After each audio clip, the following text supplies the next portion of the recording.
अस्सलाम वालेकुम दोस्तों, बिलाखिर राजकोट में इंडियन टीम का इस टी20 सीरीज के अंदर राज खत्म हुआ और इंग्लैंड ने एक तरह से फाइट बैक की। अगरचे मुझे लग रहा है कि इंग्लैंड ने शुरुआत में बड़ी अच्छी बैटिंग की, 83 पर एक आउट था। 83 पर उस वक्त लग रहा था कि 200 रन तो बने, मगर फिर वरुण चक्रवर्ती जो कि पूरी सीरीज में अब तक अच्छी बॉलिंग कर रहे हैं, बल्कि टी20 वर्ल्ड कप के बाद टीम इंडिया की तरफ से सबसे अच्छी बॉलिंग कर रहे हैं और इस सीरीज में 3 मैचेस में उन्होंने टोटल 10 विकेट्स ले रखी हैं। उन्होंने वापसी कराई और जबरदस्त वापसी कराई। उसके बावजूद लिविंगस्टन और बेन डकिट खैर शुरुआत में तगड़ी बैटिंग कर गए थे और अच्छे स्कोर बना लिए, मगर मुझे लग रहा था कि फिर भी शायद 20 की 25 रन कम है, क्योंकि शुरू में जब इंग्लैंड की टीम बैटिंग करी थी तब लगा था इस पिच में कुछ भी नहीं है। फिर इवन के स्पिनर्स भी जब कर रहे थे तो लगातार बेन डकिट ने 5 चौके लगाए थे, लगातार 5 चौके लगाए थे। उसके बाद जब वरुण आए तो लगा कि नहीं, स्पिन के अंदर कुछ है, और खासकर आदिल रशीद ने जैसी बॉलिंग की वो अपने आप में खास थी। खासकर तिलक वर्मा को जैसे उन्होंने क्लीन बोल्ड किया, बॉल कट कर अंदर आया, वो बहुत ज़बरदस्त एक बॉल थी। बट मैं उम्मीद नहीं कर रहा था कि इंडिया इस टी20 को इस स्कोर के ऊपर नहीं चेस कर पाएगा, खासकर जैसी पिच थी। मगर all credit goes to English team कि उन्होंने ज़बरदस्त फाइट बैक की और मुझे लगता है कि शायद इस सीरीज में जान डालने के लिए ये फाइट बैक आना थोड़ा ज़रूरी भी था, क्योंकि यूँ लग रहा था कि जैसे कोई मुकाबला ही नहीं है। खासकर आप इंग्लिश बल्लेबाजों का, अगरचे लिविंगस्टन ने आज रन किए हैं, मगर हैरी ब्रूक देखिए, आपको मालूम है हैरी ब्रूक पाकिस्तान में आते हैं, उनकी टी20 के अंदर 55 की एवरेज है। 10 मैचेस खेले हैं, एक में उनकी बारी नहीं आई हुई है, 4 बार वो नॉट आउट हैं। 81 नॉट आउट उनका हाईएस्ट रन है, 55 की उनकी एवरेज है अगेंस्ट पाकिस्तान हैरी ब्रूक की। All over the world, Australia में भी खेले, इंग्लैंड के अंदर भी खेले, बट ज़्यादातर मैचेस वो पाकिस्तान के अंदर ही खेले हैं। मगर इंडिया के अंदर उनका एवरेज पता कितने हैं? जस्ट 18, और मैक्सिमम रन उनके 29 है। कोई 8 मैचेस इंडिया के खिलाफ वो खेल चुके हैं। इंडिया के खिलाफ वो बिल्कुल, खासकर जब वो इंडिया में आ जाए तो बिल्कुल ही नूरे हो जाते हैं, उनको कुछ समझ नहीं आ रही होती। लिविंगस्टन अगरचे बेहतर खेले, मगर पहले 2 टी20 उठा के देखिए, लिविंगस्टन को भी वरुण चक्रवर्ती ने बिल्कुल ही नहीं खेलने दिया था। इस पिच के ऊपर थोड़े से उन्होंने रन किए हैं जो कि बेहतर हैं। मगर इंडिया का मुझे जो लगता है ना, थोड़ा सा इसमें जो हारे हैं उसकी वजह पता क्या थी? आप एक स्कोर कार्ड देखिए, अगरचे 40 किए पांड्या ने 114 की स्ट्राइक रेट के साथ, मगर शुरुआत में देखिए कैसे थे, 27 बॉल्स पर 23 रन। अब 3 बल्लेबाज एक दूसरे के ऊपर नीचे, मैं आपको उनकी स्ट्राइक रेट बता रहा हूं जहां से असल में इंडिया मैच हारा है। 27 बॉल्स पर 23 रन थे, एक बाउंड्री लगाई थी, 85 की स्ट्राइक रेट थी, एक मूवमेंट के ऊपर मैं बता रहा हूं। उसी पे ही वाशिंगटन सुंदर ने 15 बॉलें खेलकर महज 6 रन किए थे और 40 की स्ट्राइक रेट के साथ उन्होंने टी20 में 15 बॉलें खेलने के बाद, और अक्षर पटेल ने 12 बॉलों के ऊपर 7 रन किए थे।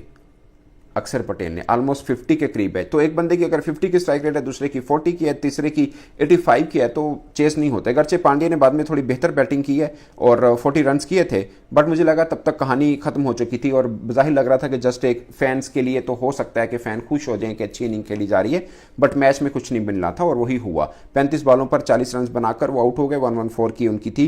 तिलक वर्मा जो कि बहुत जारहाना खेले थे, उनकी स्ट्राइक रेट 128 की थी, उन्होंने 14 बॉलों के ऊपर 18। आज सूर्य कुमार यादव थोड़े रंग में नजर आए। सूर्य कुमार यादव ओवरऑल उनके लिए और संजू सैमसन के लिए कुछ खास नहीं है। संजू सैमसन ने 3 मैचेस में 34 रन किए हैं टोटल। वो बहुत धांसू प्लेयर है, बट अभी तक टी20 सीरीज में 3 मैचेस में 34 रन किए, जबकि स्काई 3 मैचेस में 26 रन किए, और उसमें सबसे खास बात कि आज उन्होंने 14 रन किए। बाकी आप देख लीजिए कि 2 मैचेस में उनके बहुत कम रन है। ओवरऑल ये अभिषेक शर्मा शानदार खेल रहे हैं, ओवरऑल तिलक वर्मा अच्छा खेले हैं। अगरचे अभिषेक शर्मा ने आज थोड़ी रन्स किए, कहने में थोड़ी, बट टी20 में ठीक होते हैं 24 रन, खासकर 14 बॉल्स पर 171 की स्ट्राइक रेट के साथ तगड़ा खेला वो लड़का। और खासकर जैसे वो आर्चर और वुड को खेलता है, मज़ेदार खेलता है, फील नहीं होता कि 150 स्पीड की बॉल को खेल रहे हैं, मगर बड़ी इनिंग नहीं खेल पाए और शायद थोड़ा दबाव बना नीचे। आप इंडिया की पूरे का पूरा प्लेइंग 11 देखिए, अगरचे अर्शदीप को बिठाया, मोहम्मद शामी ने बॉलिंग की है, शुरू में उनका बेहतर बॉल रहा, बगर 3 ओवर्स के अंदर मोहम्मद शामी ने 25 रन दिए, 8.3 की इकॉनमी बनती है। पांड्या ने 4 ओवर्स में 33 रन दिए, 2 विकेट्स भी लिए, 8.2 की उनकी इकॉनमी बनती है। वाशिंगटन सुंदर, अच्छा मुझे एक चीज़ की समझ नहीं, इंडिया के ऑलराउंडर बहुत हैं, मतलब बॉलिंग देखें उनके, शामी उनके पक्के बॉलर हैं, बिश्नोई हैं, बाकी सब ऑलराउंडर हैं अगर देखा जाए। देखिए मोहम्मद शामी, हार्दिक पांड्या ऑलराउंडर हैं, बैटिंग तगड़ी की है उसने। वाशिंगटन सुंदर, चक्रवर्ती बॉलिंग में, अच्छा चक्रवर्ती, बिश्नोई और शामी, ये 3 बॉलर हैं और टोटल इनके 7 ने बॉलिंग की है। उसमें Abhishek Sharma of course batsman है, मतलब बॉल कर लेते हैं बट ऑलराउंडर नहीं है, जाहिर इसलिए एक ओवर की है। अक्षर पटेल ऑलराउंडर हैं, बिश्नोई मतलब टी20 में खेलते हैं, चक्रवर्ती उनके मिस्ट्री स्पिनर हैं, वाशिंगटन सुंदर अगेन ऑलराउंडर है, पांड्या अगेन ऑलराउंडर है, तो कुल मिला के 4 ऑलराउंडर बनते हैं इनके। आई गेस कि एक ऑलराउंडर शायद बहुत होता है, अगर आज जेन्युइन ऑलराउंडर, जैसे अक्षर पटेल ने आज बैटिंग की है, जैसे वशिंगटन सुंदर ने आज बैटिंग की है, मतलब कहीं से नजर नहीं आया कि यार ऑलराउंडर खेल रहा है। पांड्या ने 40 रन किए शुरू में, वो भी थोड़े फंसे नजर आए हैं, मगर जहां पे बनता था वहां पे मुझे लगता है कि वो एक टाइम पीरियड था जिसमें अक्षर पटेल थे, वशिंगटन सुंदर थे, पांड्या, इंडिया एक्चुअली वहां से हारा है। शुरुआत में अगरचे विकेट्स गिरी हैं मगर फिर भी स्ट्राइक रेट का इशू नहीं बना। आपकी 8 तक बैटिंग जाती है, 3 बॉलर्स खेल रहे हैं, 8 बैट्समैन खेल रहे हैं, उसमें 172 रन का चेस करना इतना मुश्किल होना नहीं चाहिए था, बट हुआ। बट मुझे ज्यादातर पे ये लगा सीरीज ऑन है ना, सीरीज ऑन होना जरूरी है, अदरवाइज वो रहता है एकदम के के वन साइडेड मैच। वो वरुण चक्रवर्ती को तो खेल ही नहीं पा रहे ओवरऑल जो इंग्लैंड वाले हैं, वैसे लग रहा है बिल्कुल ही कुछ समझ नहीं आ रही उनको इसमें। तो खैर सीरीज ऑन हुई, एटलीस्ट अगले T20 मैच का और मजा आएगा, लेट्स सी क्या होता है। इस पर दोस्तों आप अपनी राय कमेंट के सूचना जरूर आएगा। मेरी तरफ से इतना ही, इजाजत दीजिए, अल्लाह हाफिज़।